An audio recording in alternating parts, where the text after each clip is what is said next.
Hər vaxtınız xeyir olsun, hörmətli izləyicilər. Bugün sizinlə yeni bir verilişimizdə, ictimai siyasi müzakirə verilişində efirə gəlmişik və sizi bugünkü efirimizdən salamlayırıq. Bugünkü günümüzün efirində bizim mövzumuz bir çoxlarına, necə deyərlər, bugün günün mövzusu olan bir məsələdir ki, biz də bunu ilk verilişimizdə bu məsələ ilə, bu müzakirə ilə verilişimizə başlayırıq. Verilişimizdə qonağımız da var. Qonağımız da elə bir şəxsdir ki, hər birinizin tanıdığı, hər birinizə tanış olan bir simadır. Şirin müəllim Cəfərli Gündəm Xəbər saytının baş redaktorudur. Hal-hazırda da mənimlə bu günkü müzakirə verilişində, ictimai siyasi müzakirə verilişində bir yerdə bugünkü günümüzdəki olan gündəm hadisəni birlikdə müzakirə edəcəyik. Şirin müəllim, xoş gəlmisiniz bizim studiyamıza. Sağ olun ki, dəvətimizi qəbul elədiniz və bizimlə bugünkü ictimai siyasi müzakirə verilişində birgə gəldiniz ki, bugünkü gündəm olan, yəni hörmətli izləyicilər, qeyd etmək istəyirəm ki, bugünkü bizim gündəmimiz olan Azərbaycan Respublikası Prezidentinin keçmiş icra aparatının rəhbəri Ramiz Mehdiyevin ölkədə, yəni bugün əsas gündəm olan onun həbsi ilə bağlı, ona açılmış cinayət işi ilə bağlı olan mövzudur. Şirin müəllim, siz nə deyərdiniz bu barədə? Siz də beləncəginə bu insanı yaxından, uzaqdan tanıyan bir şəxssiz. Artıq uzun illərdir, uzun zamandır ki, siyasi elitada, siyasi meydanda sizin də bir addımlarınız olub. İstəyərdik ki, sizinlə birgə bu verilişdə həmin bu məsələni bir müzakirə edək. Çox sağ olun dəvət etdiyinizə görə və ilk öncə mən izləyiciləri salamlayıram. Vaxt itirib bizi izləyəcəklər, bizə vaxt itirəcəklər. Ona görə hər birinə təşəkkür edirəm.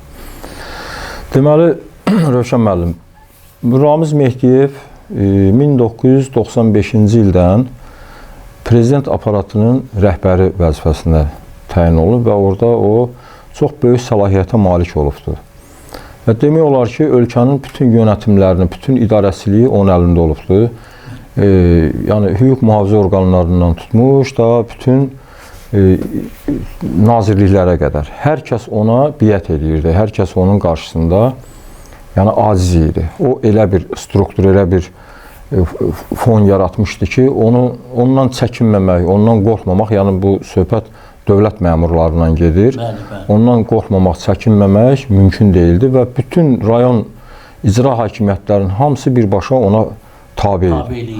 Yəni, bir dənəsi belə kənarda deyildi.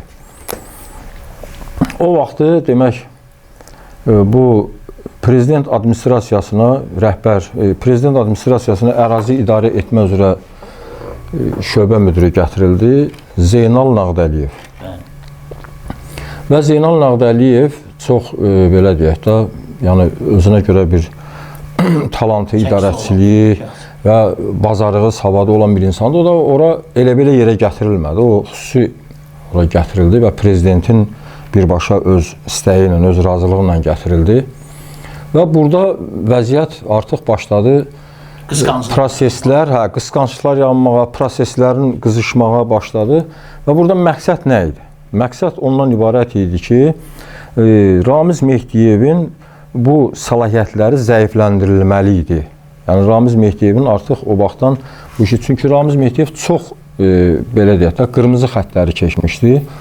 Və ölkədə kimsə heç kimi saymırdı. Bir imperiyasını qurmuşdu. Bəli, kimsə bir imperiya var idi, hörmətli izləyicilər. Kimsə ölkədə heç bir işi, yəni belə deyək də, qanun çərçivəsində, məsələn, tutaq ki, mən hər hansısa bir bizneslə məşğul olmaq istəyirəm, hansısa bir biznes bir obyekti yaratmaq istəyirəm. Onunla bağlı dövlətin qanunu var, qaydası var. Mən oradan qeydiyyatdan keçməliyim, lisenziyamı almalıyım, rüsumlarımı keçməliyim və işimə başlamalıyım. Amma bunların hamısı, belə deyək də, arxa plana atırırdı, formalin olurdu. Burada Ramiz Mehdiyevin razılığı olmadan bir kimsənin böyük biznes yaratmaq imkanı məhdud olurdu. Məsələn, yəni xeyir duası mütləq. Bəli, o dövrlərdə bir... O devrə görə onun bir xeyir duası lazım idi ki... Hə də o dırnaqarası xeyir duası lazım idi. O dövrdə bir nəfər Rusiyadan gəlir, imkanlı bir Azərbaycanlıdır.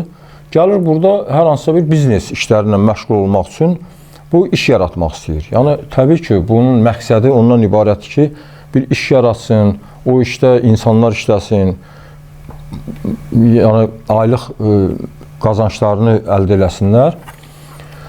Bu işə başlayır, gedir bütün dövlət qurumlarının icazəsini alır, rüsumlarını keçirir və yerin, ərazinin hamısını yerin, bunu bir restoran, yəni şadlıq evi tikdirir.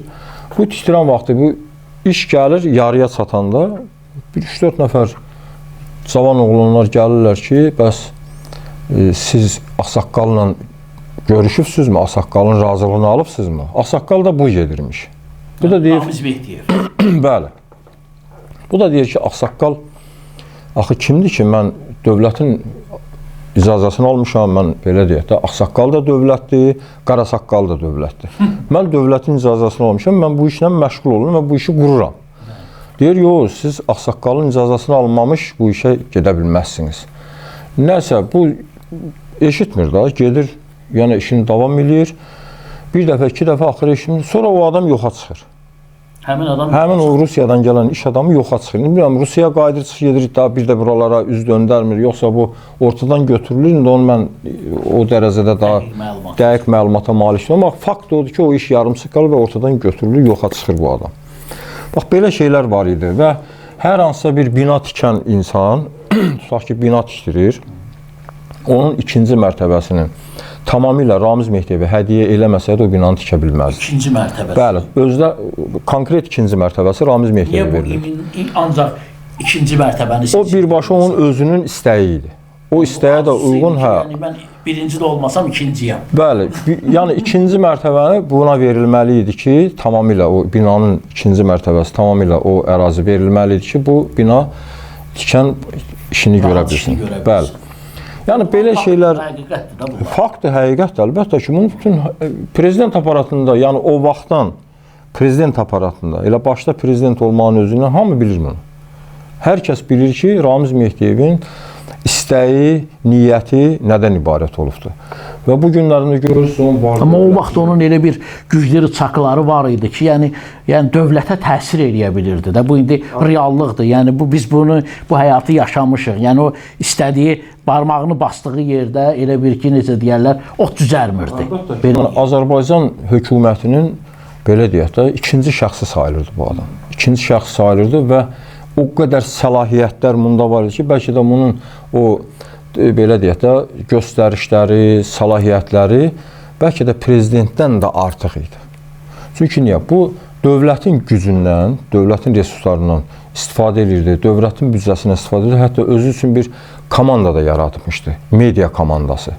Hər kimdənsə xoşu gəlmirdisə, onu mediada qaralaya bilirdi. Şirin müəllim, onu qeyd eləmək istəyirəm. Bax, çox düzgün vurğuladınız. Həmin o komandanı birbaşa idarə edirdi Əli Həsənovun əleyhinə. Təbii ki, Əli Həsənov birbaşa Ramiz Mehdiyevin tapşırığı ilə işlədi. Yəni o birbaşa onlar bir-birinin, üzr istəyirəm, ağızlarından udurdular sözü. Təbii elə idi. Ramiz Mehdiyevin yəni əsas ruporu Əli Həsənov idi. Orada o bütün ictimai-siyasi məsələləri, media məsələlərini Əli Həsənov idarə edirdi. Və Əli Həsənov da çox böyük nüfuza malik idi, yəni səlahiyyətə malik idi. Hətta Əli Həsənov bir düyməni basanda ona prokuror da hə deyirdi, polis də hə deyirdi, məhkəmə də hə deyirdi, istədiyi adamı istədiyi vaxtı tutura da bilirdi, onun başını qarışdıra da bilirdi, onu öz işindən ayıra da bilirdi. Yəni əllərində o qədər güc, o qədər imkan var idi. Səlahiyyətə malik idi. Demək, həmin o dövrlərdə prezident administrasiyasında şöbə müdiri var idi, Elnur Aslanov. Elnur Aslanov çox mədəni bir insan idi və o həm də işinə məsuliyyətli bir insan idi. Heç kimə zərər verən adam deyildi. Heç kimə, yəni belə deyək də, bir aqressiv adam deyildi. Çox belə normal, mədəni, tərbiyəli bir insan idi. Onun adını Nurçuların böyüyü qoymaqla, yəni Nurçu, o da bir o vaxtı Türkiyədə bu Nurçular məsələsi meydana gəldi. Hə. Ondan sonra bu Elnur Aslanovun Nurçu, bəli, Abdullah Gülən, bu Elnur Aslanova bir Nurçu damğası vurmaqla onu Azərbaycanda çox böyük bir, deyək ki, Azərbaycana bu göyə ki, böyük bir zərərlər vurubdu. Azərbaycanda öz üçün bir hakimiyyət qurubdu, nə bilim, Nurçu dəstəsi. Bu komandadan olmadığına görə. Bəli, o heç vaxt bu komandada olmayıbdı. Yəni bu komandanın icrası ilə gəlməmişdi. Ayrıca o təmiz, normal işləyən məmur idi. O təmiz, normal işləyən bir məmur idi. Və Ramiz Mehdiyevin dəstəyi ilə prezident adımı, amma onun Elnur Aslanovun prezident aparatında bunlara atdığı o negativ addımlara qarşı bir əks bir addım da atırdı, bir onları yollarından yığışdırırdı. Bunlara da bu sərf eləmirdi. Yəni bunlara bir sipər olmaq istəyirdi. Bəli, Elnur, bəli, onu özünün qabağına bir çəpər çəkdi. Bəli, onu oradan belə deyək də şər, böhtan, nə bilim nələr prezidentə də əlavə məlumatlar, prezidentə yalan məlumatlar və bunu elə elədilər ki, bu adam oradan işdən kənarlaşdırıldı. Prezident administrasiyasından kənarlaşdırılandan sonra bunun qol putağı açıldı.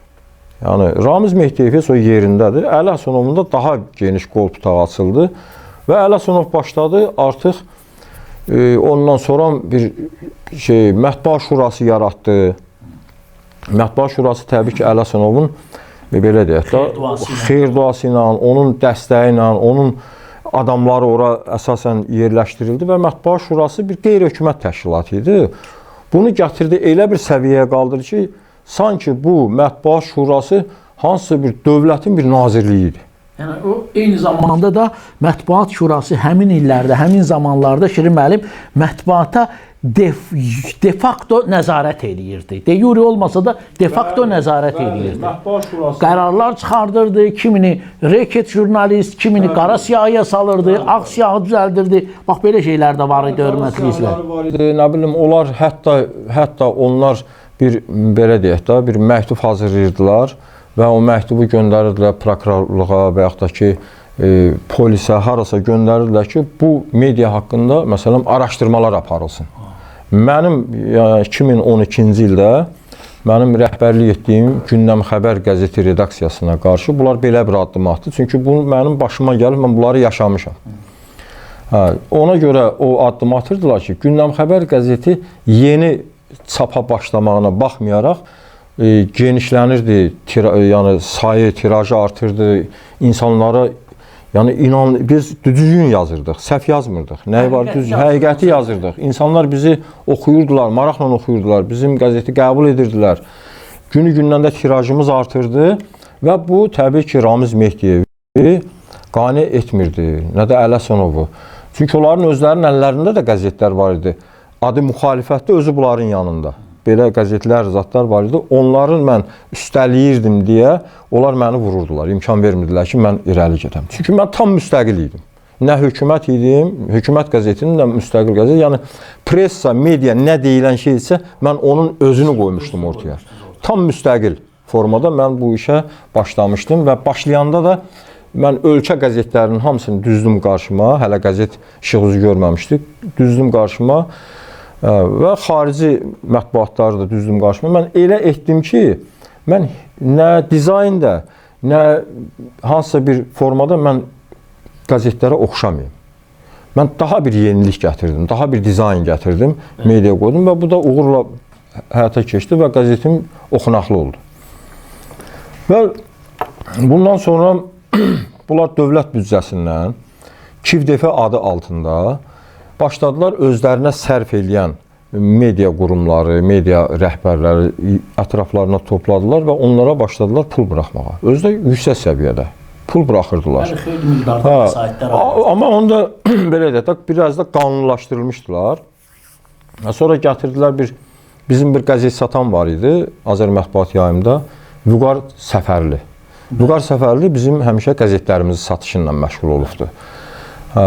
Amma Vüqar Səfərlini gətirdilər, birbaşa prezidentin fərmanı ilə qoydular kütləvi informasiya vasitələri Dövlət Dəstəyi Fondunun icraçı direktoru. Birbaşa prezidentin təyinatı ilə. Bunu Əli Həsənov edir. Bəli. Vüqar Səfərli o qədər savadsız bir insan idi ki, mən Vüqar Səfərlini çox yaxşı tanıyıram. Çünki o bizim onlarla bu qəzetimizin açıq hesabına aparmışıq. Mənim o ilə bir neçə dəfə söhbətim olub.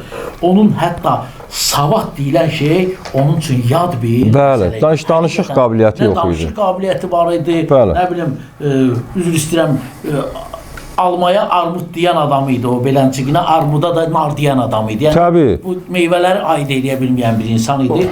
Çox təəssüf olsun, hörmətli izləyicilər. Əli Həsənov, Ramiz Mehdiyev cütlüyü belə insanları, belə təcrübəsiz, savadsız insanları Azərbaycanda yüksək səviyyəli, yüksək vəzifələrə gətirib çıxarmışdılar. Onlar ölkəyə nəinki istir Əli Həsənov, istir Ramiz Mehdiyev ziyan vurmadı. Bugün onların nəinki ev dustaqları, həbs olunmaları, bütün o yığdıqları dövlətin, yəni onların nəyləri var idi ki əllərində? Kasıb insanlar idilər, gəldilər dövlətin əlinə, dövlətin hesabına, dövlətin o necə deyərlər imkanları sayəsində bütün özlərini böyük oliqarxlar, böyük nə bilim Rockefellerlər, Rothschildlər səviyyəsinə gətirdilər, çıxartdılar. Milyonları, milyardları taladılar. Bax bugün onların həbs olunması, bugün onların saxlanılması, bugün onların var dövlətinin alınması haqqdır, ədalətdir. Yəni bu o deməkdir ki, haqq ədalət artıq öz yerini tapır. Deməli, Rövşən müəllim, bunların o vaxtı gördükləri işlər, yəni bu media üzərində qurduqları bir imperiya var idi. O imperiyadan da çox belə səmərəli də istifadə edirlər, özlərinə məxsus. Dövlətin büdcəsini yaxşıca yağmalayırdılar. Dövlətin büdcəsindən 100 minlər yox, milyonlar çıxardırdılar. Adını qoydular ki, biz media saxlayırıq və xarici, sonra bunlar xaricdə yaşayan, mühacirət edən QHT nümayəndələri var idi, media nümayəndələri var idi, digər adam, mediaya QHT aidiyyəti olmayan bəzi başqa adamlar da var idi. Və bir neçə adamlar girib oradan başladılar, bunlar Azərbaycana qarşı, indi bəlkə də heç onlarla danışmırlar, bəlkə də buradan elə bir şey yaradırdılar ki, onlar məcbur olub bunlara söyməli olurdular. Bunlar da adını qoyurdu ki, bu prezidentə söyür, ona söyür, buna söyür. Hətta belə bir söhbət gəzirdi ki, yəni o söyüş kampaniyası ilə məşğul olan qruplar var idi. Onlar Ramiz Mehdiyevin, Əli Həsənovun xeyir-duası ilə orada fəaliyyət göstərdilər. Belə şeylər də var idi. Mən bunları 2013, 2014, 2015 və o illərdə mən bunların hamısını yazırdım. Necə oradan söyüşlər gəlir, burada prezidentə necə çatdırılır ki, biz o söyüş kampaniyasını və o xaricdən olan bizə qarşı o hücumların qarşısını necə almalıyıq? Biz burada belə bir şəbəkə yaratmalıyıq, biz o şəbəkə ilə onları susturmalıyıq və buna da bu qədər pulların da 3 milyon getdi büdcədən. Nə bilim nə getdi? Adını qoy. Amma fərdi insanlar, məsələn, ondan sonra troll şəbəkəsi yaradıldı Əli Həsənov tərəfindən. Troll şəbəkəsi yaradıldı və onlara aylıq, nə bilim, özlərinə nə lazımsa o pullar, müxtəlif məbləğlərdə onlara pullar verildi. Bir adam, məsələn, 5 dənə Facebook səhifəsi idarə etməli oldu, ayrı-ayrı adlarda. Bunlar oturur. Amma bunlar xaricdəki yaşayıb, oradan söyənlərə, oradan tənqid edilənlərə deyildi. Onlar buradakı məmurlara ləkə yaxılanda onlar dərhal meydana çıxırdılar və başlayırdılar sosial şəbəkəni. Hansı məmurlara? Ramiz Mehdiyevin xeyir-duası ilə vəzifə almış məmurlar. Normal məmurlara ki, kimə ki şər böhtan atılırdı, hansısa məmuru ləkələmək lazım idi, o məmurları bunlar bu troll şəbəkələri ilə vururdular. Və mən bunların bir neçəsində açmışdım və qəzetində də dərc etmişdim. Bəli, hətta o skrin eləmişdim, kimlər, hətta elə bir adamlar vardı ki, müxalifətin sıralarındaydı, amma bunlara xidmət edirdi və bunların tapşırığı ilə də hansısa bir məmurun əleyhinə yazı yazırdı. Hətta Mehriban xanımın əleyhinə belə yazı yazanını mən götürüb skrin elib qoymuşdum və bununla bağlı çox narahatçılıqlar da yaşandı. Hətta adam istəyirdi özünü intihar eləyə, axır ona başa saldılar ki, sən niyə özü öldürürsən ki, Şirin belə bugün elə bir vəziyyətdədir ki, onun dədəsi də burada olsa ondan yazacaq. Yəni sən get, rahat həyatını yaşa, qoy sənə sifariş verənlər özlərini assınlar. Belə şeylər görmüşdük, belə şeylər yaşamışdıq.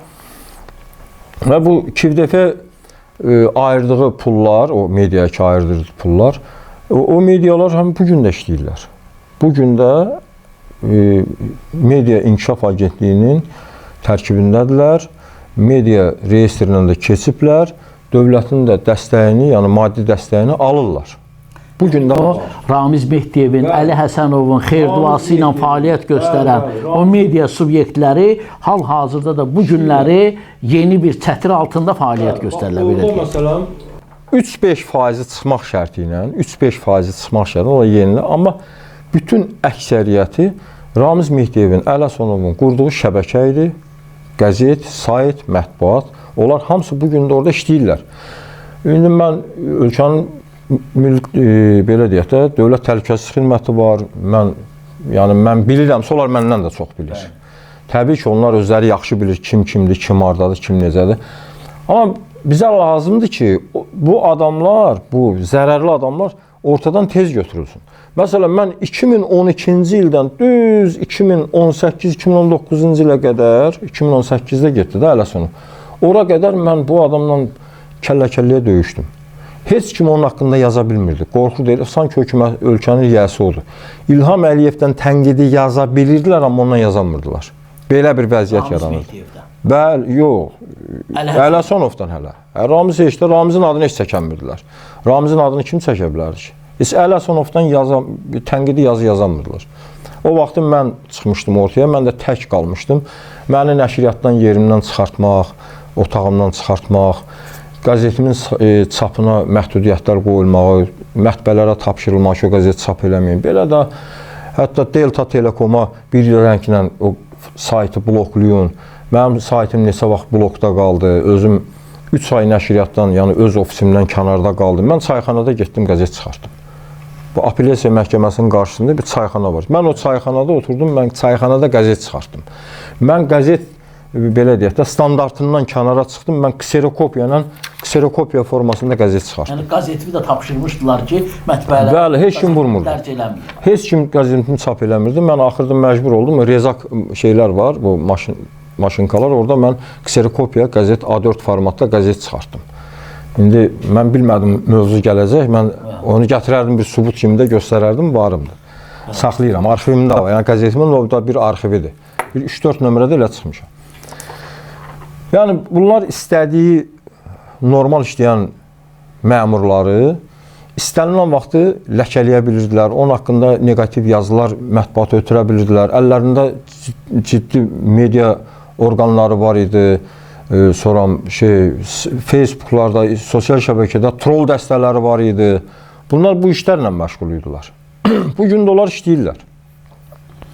Hətta biri gəlib mənə burada Ələsənov çıxasın, deyir, mənim aylığımı indirdilər. Bir ara onların aylıqlarını indirdilər. Biri 7.000 pul alırdı ayda, onu indirdilər 3.500-ə. Və burada gəlib başlayıb mənə danışırdı, biraz narazılıq zad edir ki, mənim indirdilər, mən ondan nə saxlayacağım. Dedim, Allah siz 3.500 azmı puldur, get yaşadana bədbaxt ol, bədbaxt. İndi bilirik də o kimdir, nəçidir. Şirin müəllim, bir dənə məsələ var. Sözsüz ki, Dövlət Təhlükəsizlik Xidməti apardığı araşdırma nəticəsində Ramiz Mehdiyevin dövlətə qarşı xəyanəti, dövlətin əleyhinə hazırladığı hər hansı bir dövlət çevrilişi, yəni dövlət hakimiyyətin dəyişdirilməsi üçün atdığı addımları ortalığa çıxartdı və onun ev dustaqlığına məhkum elədilər. Hal-hazırda da ki, sözsüz ki, cinayət işi gedir. Bəs vaxtilə Ramiz Mehdiyevin xeyir-duası ilə vəzifədə oturmuş insanlar var ki, bugün, yəni Azərbaycanda demək olar ki, bəlkə bugün vəzifədə oturmuş insanların bir 20%, 30%, belə deyərdim ki, Ramiz Mehdiyevin xeyir-duası ilə o vəzifələrini bugün qoruyub saxlayırlar. Sabah Ramiz Mehdiyevə bunlar öz sədaqətlərini nümayiş elətdirib ölkədə hərci-mərcilik, hansısa bir çaxnaşma yarada bilməzlərmi? Bax, məsələn, bu çox aktual məsələdir. Bu insanları, bax, bugün hakimiyyətdən təmizləmək lazımdır. Məsəl üçün, bunun biz nümunəsini gördük 2016-cı ildə Erdoğan o, necə deyərlər, Avropanın qulu olan, Amerikanın qulu olan o dövlət vəzifələrində olan minlərlə insanlar var idi. 20 minə yaxın, 25 minə yaxın insanı vəzifədən kənarlaşdırdılar. Bu nümunə idi. Erdoğan onu, məsələn, Türkiyədə o 2016-cı il çevrilişindən sonra o addımı atdı. Bax, Ramiz Mehdiyev də bu günləri dövlətin əleyhinə bir çevriliş hazırlayıb və belə bir addım atıb və bu ifşa olundu. Və indi dövlət bundan sonra hansı addımları atmalıdır ki, məsələn, biz bunu bugün, hörmətli izləyicilər, bir daha qeyd edim ki, biz bugün Milli TV-nin ictimai-siyasi müzakirə verilişində Şirin Cəfərli ilə, Gündəm Xəbər saytının baş redaktoru Şirin Cəfərli ilə yaranmış bu problemi, yaranmış bu məsələləri birgə müzakirə edirik.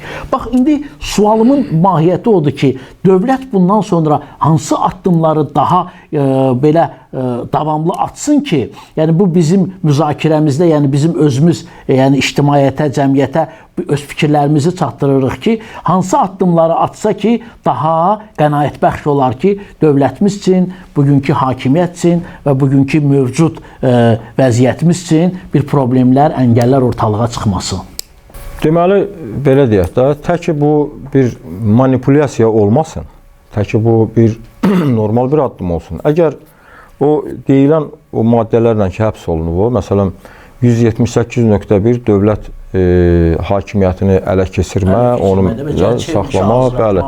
274 maddəsilə dövlətə xəyanət, bu balaca statya deyil, dövlətə xəyanət və 193.1.3.2 ilə də bunlar da gedir, çıxır. Deməli, cinayət yolu ilə əmlakı əldə etmək. Müxtəlif əmlakları əldə etmək. Bunlar ən ağır statyalardır. Ən ağır statyalardır. Məsələn, mən bir müqayisə eləmək istəyirəm. Bilirsiniz ki, Kanal 13 YouTube kanalı var. Kanal 13. Onun rəhbəri var Orucov. Nədir onun adı? Əziz Orucov. Bugün həbsdədir. Düzdürmü? Əziz Orucov niyə həbsdədir? Heç özünə ev tikdirmək istəyir də, yazıq bir sot yer torpaq götürür. Orada özünə ev tikdirmək istəyir. Dedilər, bu qanunsuz nə, dövlət, bunu götürə saldıra çələ. Ay kişi, əgər bu hadisələr baş versə, bugün Ramiz Mehdiyev niyə ev tutaqlığına buraxılır? Bu qədər təhlükəli, bu qədər belə cinayət törətmiş adamdırsa, nəyə görə bu adam ev tutaqlığına buraxır? Rahat evində oturur. Atardı, içəridə oturardı, nəzarətdə saxlayardı. 87 yaşı var, orada dözə bilməz. Yəni o şey var da, belə qanuna görə ev dustaqlığı müddətində, yəni həbs qəti imkan tədbiri müddətində, yəni pensiya yaşında olan insanlar, yəni o ev dustaqlığında keçirirlər. Ola bilər. Yəni o nöqteyi nəzərindəndir Şirin müəllim. Birincisi bu cinayətdir, ikincisi də ki, bu ən ağır cinayətdir. Ən ağır cinayətdir. Ən ağır cinayətdir. Yəni bu statya, bu dövləti bəli, dövləti cinayətdir və bu burada mənimsəmə, dövlət əmlaklarını əldə etmə, nə bilim, vətənə xəyanət, bunların hamısı balaca söhbət deyil bu. Elə belə söhbət deyil. Yəni bu varsa bunu niyə saxlamırlar və yaxud da ki, bunun əvvəldən niyə eləmirdilər? Bu adam 1995-ci ildən 2019-cu ilə qədər prezident administrasiyasının rəhbəri olur. Və bu adam yapışdığı yerdən də qopmaq bilmirdi. Bunu bir təri axırı yola saldılar. Bu gəldi 2019-cu ildə gəldi Milli Elmlər Akademiyasının prezidenti. Bilirsiniz, ora gəlməkdə məqsədi nə idi? O deyilsə çevriliş eləmək istəyib, nə. Bəli, o çevrilişi orada qaynatmaq istəyirdi. Hətta orada oturanda oranı bir, belə deyək, administrasiyaya çevirmişdi. Ora bəzi icra başçılar da gəlirdi, nazirlər də gəlirdi, Ramiz Mehdiyevin qəbulunda olur. Xeyr-duası ilə. Bəli, hamısı onun qəbulunda da olurdu. Orada bilindi, məsələ elə oradan da işdən azad olması, 2022-də də oradan göndərilməsi elə o səbəblər oldu əsasən. Bunun məqsədi o idi, bunun əsas məqsədi o idi ki, tələbə hərəkatı qaldırsın ölkədə. Bakı Dövlət Universitetini, oradan Milli Elmlər Akademiyasına daxil olan institutlar, bunları bu tələbə hərəkatını özünə məxsus qaynatmaq istəyirdi. Ölkədə bir xaos, bir mitinqlər yaratmaq istəyirdi. Onun məqsədi o idi. Ramiz Mehdiyev. Bəli, Ramiz Mehdiyev Milli Elmlər Akademiyasına elə belə yerə prezident getməmişdi. O məqsəddən getmiş ki, bu hökuməti, İlham Əliyev hökumətini devirsin və tələbə hərəkatının əli ilə. Bunun məqsədi bu idi. Təbii ki, bəlkə də o şeyləri bilirlər, eləyirlər, bəlkə də onu aslamırlar. Qoyulan statyalarda o mənim o eyham etdiyim məsələnin bir ab-havası iyi gəlir. Yəni, bunların məqsədi bundan ibarət idi. İndi deyirsiniz ki, belə, məsələn, o vaxtı bunlara xidmət edən insanlar canfəşanlıqla, hətta onların ofisində belə işləyən adamlar, özlərinin ofisində işləyən adamlar yenə də bugün işləyirlər. Vüqar Əliyev. Həmin Vüqar Əliyev o vaxtı Əli Həsənov haqqında və yaxud da ki, Ramiz Mehdiyev haqqında, bunlar haqqında yox. Məsələn, tutaq ki, Moskva, İran haqqında tutaq ki, bəzi media biz yazırdıq, misal üçün. Mən onları eşitmirdim, heç vaxt eşitmirdim. Onsuz da mən millətçiyəm, mənim milli mövqeyim bəlli, məni hamı tanıyır. Mən yazırdım. İranda baş verənləri, Rusiyada baş verənləri, İran, Rusiya, Azərbaycana qarşı hansı təzyiqləri eləyir. Bunların hamısını biz yazırdıq. Amma bizə, tutaq ki, bizdən götürüb kimlərsə yazını qoyanda, dərhal Vüqar Əliyev zəh vururdu, həmin mətbuatdan o yazıları yığışdırırdı. Tez götürün onu. Adını da qoyurdu ki, dövlətlər arası problemlər yaradır. Nə dövlətlər arası problemlər yaradır, nə danışsan? Bu birbaşa Azərbaycana qarşı olan məsələləri açıb ifşa edirik biz. Nə dövlətə qarşı? Dövlətimizə qarşı gələnlərin biz cavabını veririk. Yəni, dəfələrlə olub ki, İranla bağlı yazılar yazmışam. İran hətta mənə nota veribdir. Azərbaycan hökumətinə nota verib mənə görə. Əli Həsənovun adamları özləri elə İrana deyib ki, onsuz da onun hökumətlə də münasibəti yaxşı deyil. Siz nota versəz, onu tutub həbs eləyəcəklər, nəsə şey olacaq. Amma sağ olsun ki, bizim o hökumətin təmiz nümayəndələri məni qorudular. Daxili İşlər Nazirliyinə xüsusi prezident aparatından tapşırıq gəldi ki, o media nümayəndəsindən normal şəkildə danışın, normal şəkildə araşdırma aparın, əsaslandırın və baxın nədir. Mənə də elə bəli, mənə də bunu açıqca izah elədilər, dedilər. Mən də normal şəkildə onlara izah elədim. Onlara rəsmi məktub verdim, necə baş veribdi və o nota nəyə görə verilibdi. İzahımı qoydum, ondan sonra mənlə məsələni bağladılar və onların cavabını verdilər. Yəni İranın burada mənə qarşı olan niyyəti baş tutmadı. İndi düz deyib biz deyirik ki, ölkəmizdə yaxşı məmurlar da var, işləyənlər də var, milli mövqeyi saf olanlar da var. İndi biz tanımasaq da hiss edirik ki, var. Bilirik bunu, hiss edirik. Yəni gedən proseslər göstərir. İndi bunların, məsələn, mən sizə bir arxiv göstərmək istəyirəm. Məsələn, demək, 21 iyun 2012-ci il. Bu Kaspi qəzetidir. Bəli, bu Kaspi qəzetidir. Bu Kaspi qəzeti Əli Həsənovun birbaşa himayəsi altında olubdur. Həyat yoldaşı da onun bəşir. Bəli, Əli Həsənovun həyat yoldaşı, bax, axıra reksi, həyat yoldaşı, deməli, təsisçi Sona Vəliyeva. Həmin qəzetin təsisçisi Sona. Hətta o vaxtı bu qəzeti elə bir fona, elə bir formaya qaldırmışlar ki, sanki bu qəzet ölkənin ən rəsmi qəzetidir. Dövlət qəzeti kimi. Azərbaycan, Respublika, nə bilim, xalq, bunun yanında heç nədir. Bəli, elə bir şey bu. Bu elə bir status qazanmışdı. Və o qəzetin baş redaktoru da ki, qəzetin birbaşa yönətimi yönəldəndir, qəzetin idarə edəndir, qəzetin bütün o yaradıcılıq heyətini hamısını formalaşdıran, onları idarə edən baş redaktordur. Təsisi kənardan pul verir. Amma baş redaktor əsas işlərlə məşğuldur. Səlahiyyət sahibidir. Bu da Əli Həsənova canla başdan xidmət edən baş redaktor Natiq Məmmədli. Natiq Məmmədli bilirsiniz kimdir? Bu günlərin medianın inkişafı agentliyində icraçı direktorun müavinidir. Əhməd İsmailovun müavinində orada əsas adam, yəni belə deyək də, təcrübəli media nümayəndəsi kimi, mediadan başı çıxan adam kimi orada oturub idarə etməklə məşğuldur. Bunu kim qoyub ora? Təbii ki, bizim ölkə rəhbərliyi qoyub da bunu. Bunu elə bir adamlar qoymur ki. Yəni deyirəm ki, Ramiz Mehdiyevin, Əli Həsənovun bu günlərim adamları işləyir. Özdə əsas strateji yerlərdə. Ölkə mətbuatı. Mətbuat ölkənin aynasıdır, güzgüsüdür. Mətbuat tanıtımdır. Amma oturub da orada Natiq Məmmədli medianın inkişaf agentliyində bu günlərim mətbuat üzərində böyük bir səlahiyyətə malikdirlər. İstədiyi mətbuatı belə sistemdə sustururlar, istədiyini işlədirlər. Bəli, bax, bunlar bu işlə məşğuldurlar və ölkədə normal, milli mövqeyi saf olan müstəqil mediaları birbaşa bu adamlar söndürürlər.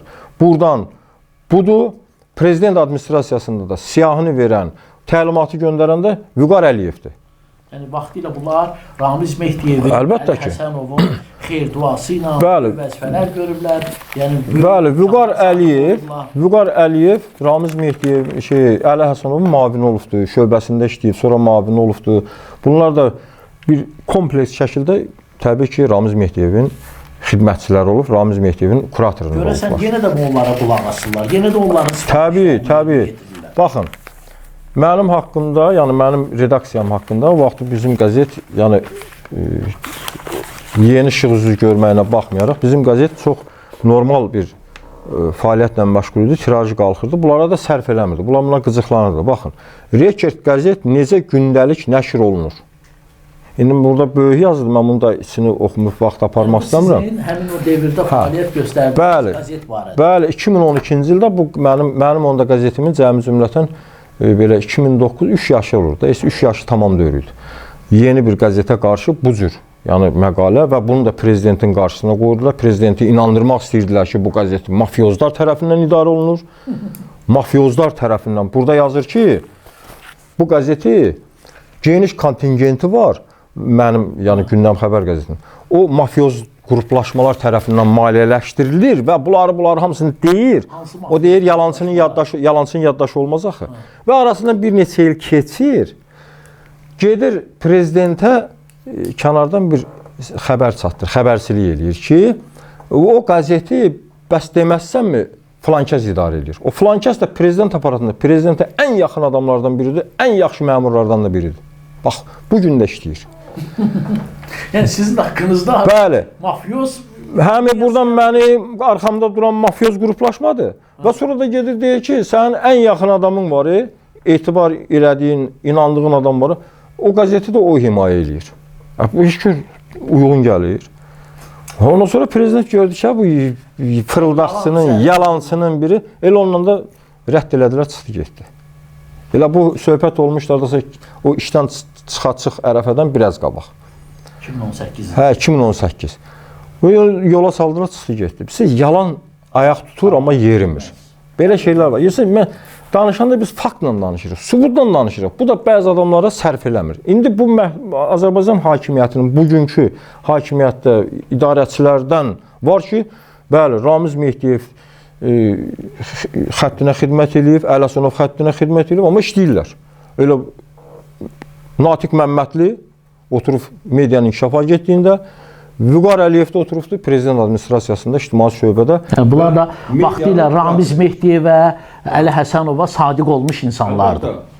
Sadiq olmuş insandır. Vüqar Əliyev mətbuatla bağlı nə bilir? Vüqar Əliyev olan yerdə, Natiq Məmmədli olan yerdə və ondan da kənar digərlər olan yerdə Azərbaycanda nə media inkişaf edə bilər, nə Azərbaycanda nüfuz qalxa bilər. Prezident o qədər işləsin ki, xarici siyasəti, daxili siyasəti o qədər yüksək belə qaldırsın ki, amma ölkə mətbuatı axsayırsa, onun heç birinin bir faydası yoxdur. Əsas sənin ətrafında mətbuat, sağlam mətbuat olmalıdır. Sağlam mətbuatda sağlam informasiyalar çatdırmalıdır. Və o sağlam mətbuat dünya arenasında ən azından heç olmasa Biləcərdən biraz o yüzden bir nüfuz olmalıdır da bu. Bir kənardan baxan görməli ki, bu mətbuat bunu yazırsa, deməli düz yazır. Bu da yazmırsa, nə yazır? Bunların indiki o idarə etdiyi mətbuatların heç biri Biləcərdən o yüzden səs çıxmır. Oturub ancaq pul yeməklə məşğuldur və bunlar mətbuata vermir pulu. Bunlar pulu fərdə verir.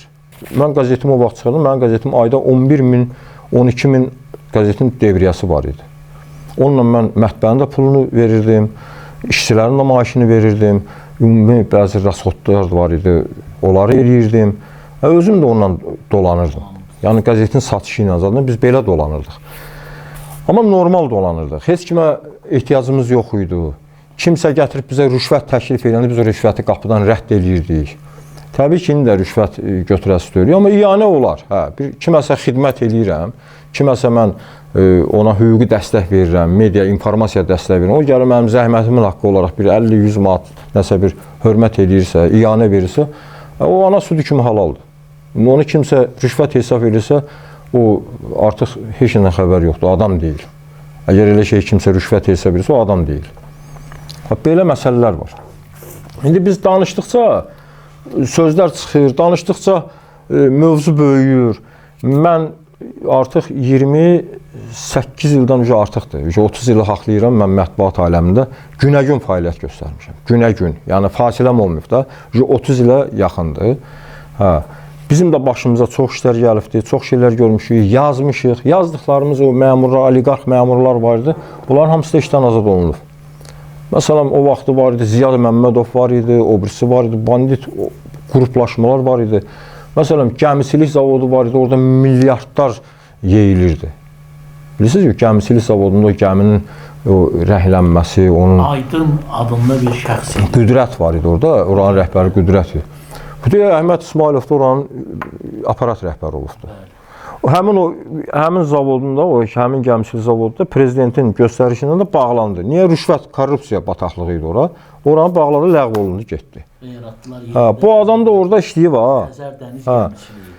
Ya məsələn yazırdıq Nəqliyyat Nazirliyindən, o Ziya Məmmədovun qurduğu imperiyadan, o maxinasiyalardan, o rüşvət, korrupsiyadan, yol yeyintiləri, körpü yeyintiləri, nə bilim nələr hamısından.